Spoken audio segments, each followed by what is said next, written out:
Right hand thumb rule अब हम देखने जा रहे हैं।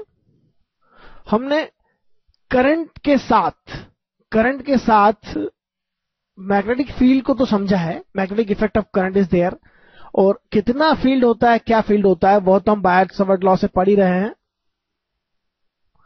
लेकिन करंट के साथ जो मैग्नेटिक फील्ड एसोसिएट होती है वो किस तरह से होती है, किस डायरेक्शन में उसकी फ्लक्स लाइंस होती है।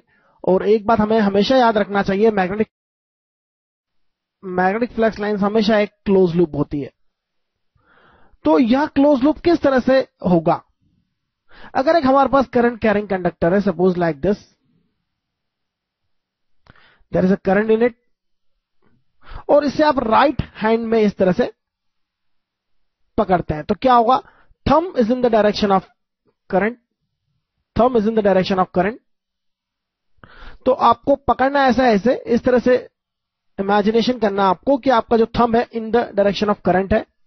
तो आपकी जो फिंगर्स है, फिंगर्स इस तरह से फ्लक्स लाइंस की डायरेक्शन में हो गई। इसका मतलब आपकी फ्लक्स लाइंस जो है वो फिंगर्स की डायरेक्शन में है, एंड सो ऑन। तो फ्लक्स लाइंस जो होंगी वो फिंगर के डायरेक्शन में इस तरह से होंगी। आप बैक साइड से देखेंगे तो फ्लक्स लाइन निकलेंगी इस तरह से, सामने की साइड से फ्लक्स लाइन घूमते हुए वापस से बैक साइड में चली जाएगी। तो इस तरह से आपके फ्लक्स लाइंस अटैच होंगी इस करंट कैरिंग कंडक्टर से।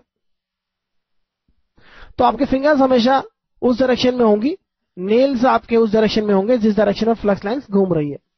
तो फ्लक्स लाइंस अगर बैक साइड से देखें,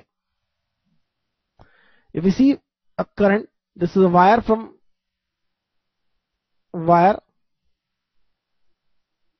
from back side and current flowing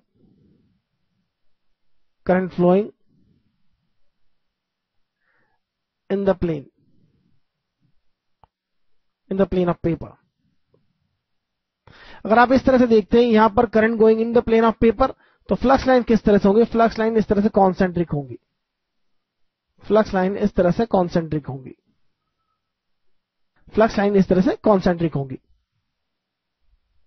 और मैग्नीट्यूड तो हम पहले ही देख चुके हैं, मैग्नीट्यूड के लिए हमें बायट-सावर्त लॉ यूज करना होता है। फ्लक्स लाइंस की डायरेक्शन किस तरह से होंगी ये हम देख सकते हैं। क्लोज लूप होगा, वायर के अराउंड क्लोज लूप होंगे इस तरह से, और डायरेक्शन इस तरह से होंगी अगर current into the plane flow हो रहा है। करंट अगर साइड से देखें तो करंट अगर इधर फ्लो हो रहा है तो फ्लक्स लाइन आप देख सकते हैं किस तरह से यहां पर है, coming from the back of the wire and going down from the front of the wire and circulating around the wire. So this is the right hand thumb rule. Right hand thumb rule की help से आप कहीं पर भी direction देख सकते हैं current की साथ मैग्नेटिक फील्ड की। तो करंट के साथ मैग्नेटिक फ्लक्स लाइंस की डायरेक्शन देखना बड़ा इंपॉर्टेंट है और बहुत जरूरी है। इसे आप यूज करेंगे तो आपको अच्छे समझ में आएगा। जैसे जैसे हम आगे बढ़ेंगे हम एग्जांपल्स में इसे यूज करेंगे।